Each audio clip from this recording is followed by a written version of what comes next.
Assalamualaikum warahmatullahi wabarakatuh. Perkenalkan, nama saya Tatiana Diaulia. Saya Marsy Firzia Aprilia. Di sini kami akan membahas tentang Husain bin Mansur Al-Hallaj.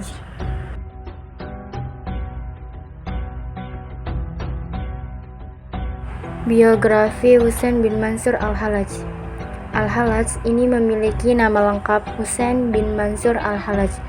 Lahir pada tahun 244 Hijriah atau 858 Masehi di salah satu kota kecil Persia, yakni kota Baidaha. Masa kecilnya ia habiskan di kota Wasit dekat dengan Baghdad sampai usia 16 tahun. Di usia 16 ini, ia mulai meninggalkan kota Wasit untuk menuntut ilmu kepada seorang sufi besar dan terkenal, yakni Sahal bin Abdullah Al-Tustur di negeri Ahwaz. Kemudian, setelah belajar di negeri Ahwaz, ia pergi ke Basrah dan belajar kepada Amr al-Makki.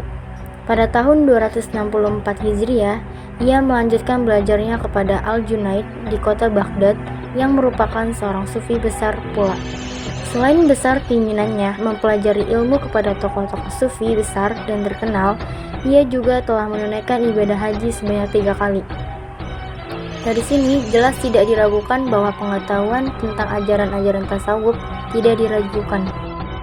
Dalam perjalanan hidupnya yang dihiasi buah hasil pemikirannya di bidang tasawuf, ia sering keluar masuk penjaraan akibat konflik dengan ulama fikih.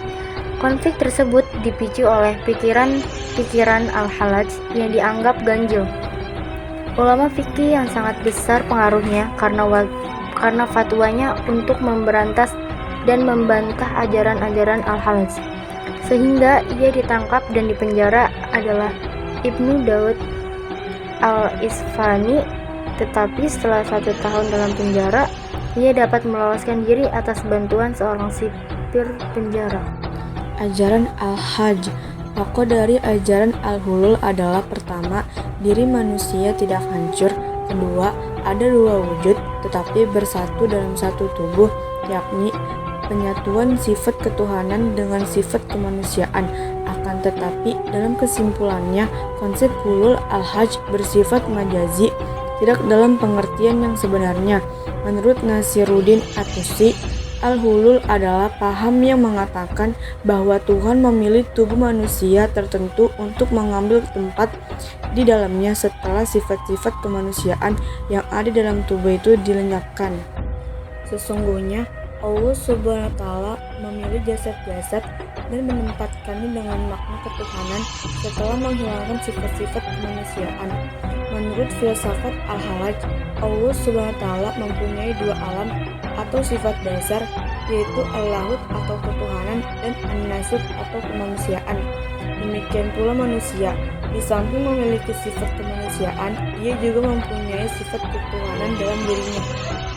Paham ini sungguh bertentangan dengan prinsip tauhid tentang sifat Allah al-mukhalafa lil hawadis, keyakinan bahwa Allah tidak menyerupai makhluknya dan tidak disifati dengan sifat-sifat makhluknya, seperti menempati, ditempati, menempel, bersatu, dan semacamnya.